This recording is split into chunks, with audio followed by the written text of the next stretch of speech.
para sempre seja louvado. Saúdo de primeira instância ao Monsenhor Jonathan Godoy, que se faz aqui presente nesta santa celebração. O Padre Davi, Cônego Davi, não sei qual é o título que ele tem, mas ele está aqui presente também. E o Padre Anthony, que está aqui concelebrando. E também saúdo a todos vocês que se fazem aqui presente na paróquia de Nossa Senhora do Carmo. Meus caros irmãos, estamos no 33º domingo do tempo comum. Vamos considerar que hoje, é o penúltimo dia, penúltimo domingo, melhor dizendo, do tempo comum. Próximo domingo celebraremos a festa de Cristo Rei do Universo. E se formos prestar atenção, a primeira leitura e a terceira leitura que a Santa Igreja nos propõe hoje neste 33º domingo, ela começa com uma fórmula quase idêntica, naqueles dias. Mas, contrariamente à outra vez, desta vez não se fala de um tempo antes de nós, um tempo em que Jesus dizia ou fazia alguma coisa, mas de um tempo posterior a nós. Entre nós e aquele tempo há no meio algo muito sério, um tempo de angústia que vemos na primeira leitura, um tempo de grande tribulação, onde vemos no Evangelho. Todos os anos, e mais vezes no ano, nos entramos diante desta página obscura e ameaçadora do Evangelho. O sol escurecerá, a lua não dará o seu resplendor. Se nós passássemos por aqui, a explicação seria bastante fácil. Jesus disse-a, fala-nos aqui no novíssimo, isto é, do fim do mundo e da história, da sua volta final como juiz dos vivos e dos mortos, daquele que naquele momento estão ainda vivos e daquele que dormem no pó. Que é a primeira leitura, Vemos na primeira leitura isso. Algo bem longe, portanto, um dia que ninguém conhece. E porque isso não se vale apenas indagar sobre ele. Mas prosseguindo, no mesmo trecho, no trecho evangélico, lemos frases como estas, que aproximam bruscamente o campo. Ele está próximo, às portas. Esta geração não passará até que tudo isso aconteça. E também vemos em um outro lugar, no Evangelho de São Marcos, vereis o Filho do Homem vir. Todos sabemos o que produz o curto-circuito entre essas duas perspectivas, produz a espera iminente do fim do mundo, de que quando sacudir a humanidade, sem produzir nada de bom, mas somente estereótipo e angústia. Há alguns grupos religiosos com essa espera atualizada, periodicamente, fazem dela o centro da própria mensagem. É um meio poderoso para alimentar a fantasia de pessoas incluídas ao fanatismo, adventistas, testemunhas de Jeová, que, quando batem às nossas portas, vêm sempre falar deste fim de mundo.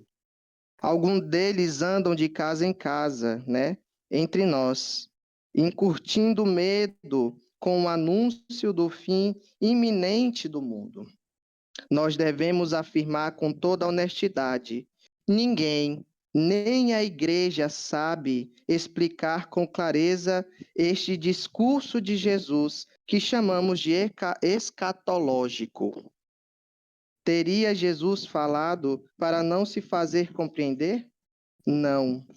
Jesus nos falava com linguagem figurativa, linguagem apocalíptica, da qual perdemos em grande parte as chaves, mas da qual se sabe que nem sempre tem presente um esquema bem claro de passado, presente, futuro com o qual nós raciocinamos. Deve-se olhar o fato de que vai acontecer, não o tempo que irá acontecer.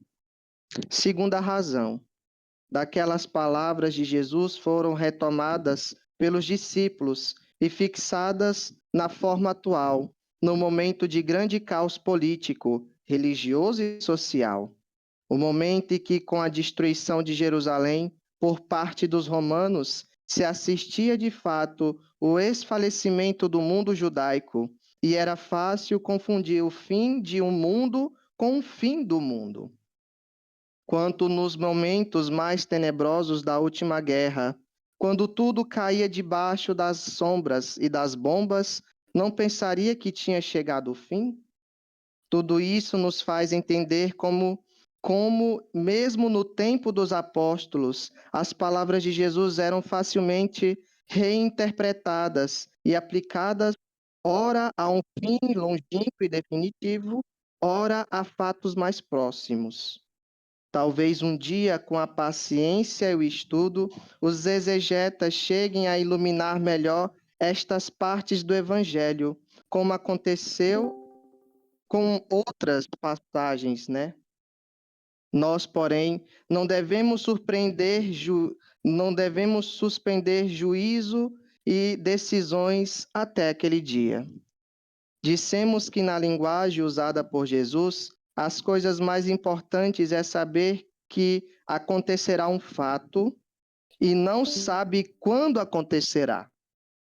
E então, procuremos descobrir qual é este fato, certo de que nos diz respeito e sobre o qual, sim, devemos organizar nossa vida.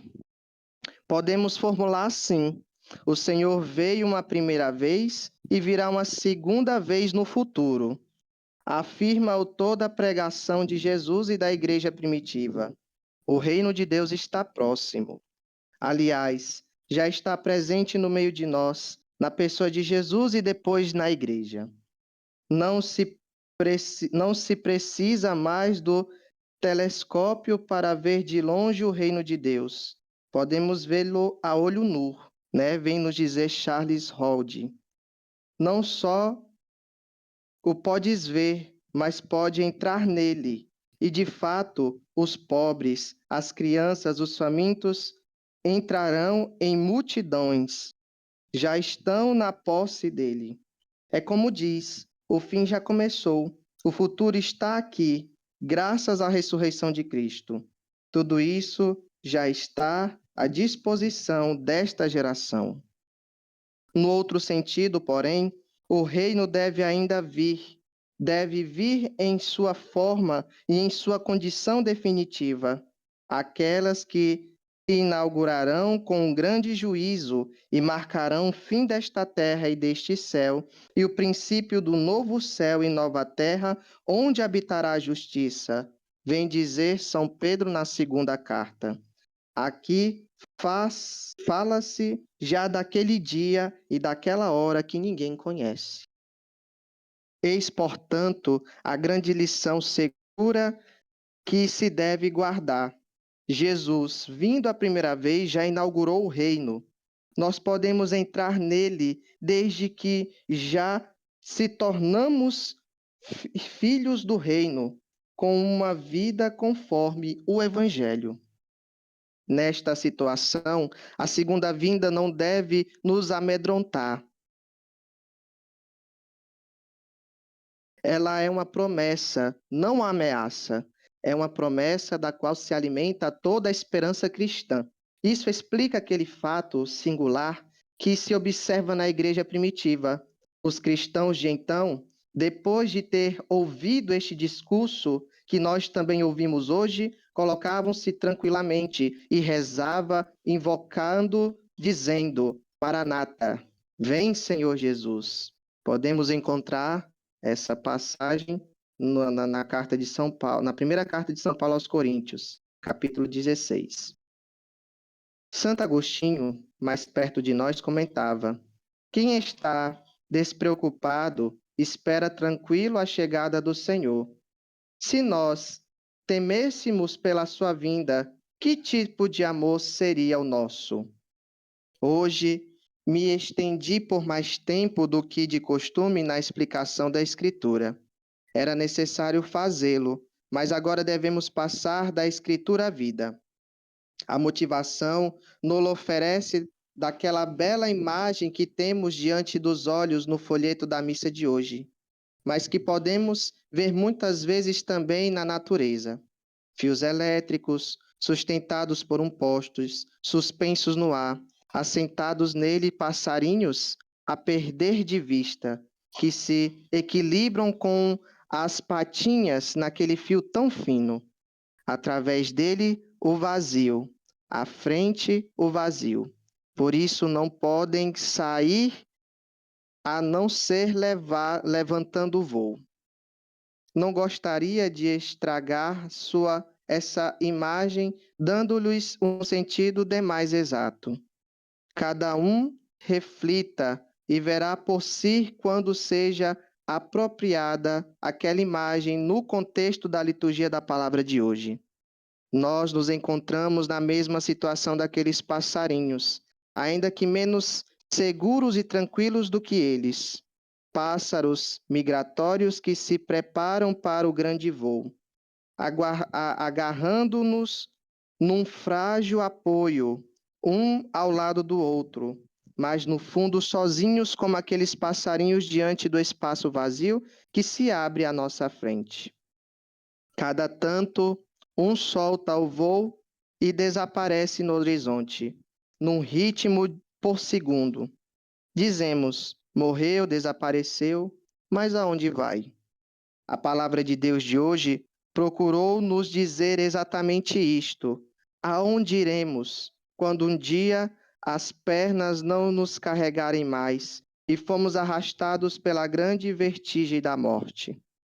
Mas nos disse também outra coisa mais importante ainda. O que podemos fazer agora, enquanto estamos ainda agarrados ao fio da vida? Entrar no reino de Deus, crer, preparando-nos para o grande passo, de modo que ele seja alegre e livre como um passarinho que desata seu voo e dirige para a região onde o espera o sol e muito calor. A região na qual passamos em cada missa, quando dizemos: Anunciamos, Senhor, a vossa morte e proclamamos a vossa ressurreição, enquanto esperamos a vossa vinda. Louvado seja nosso Senhor Jesus Cristo.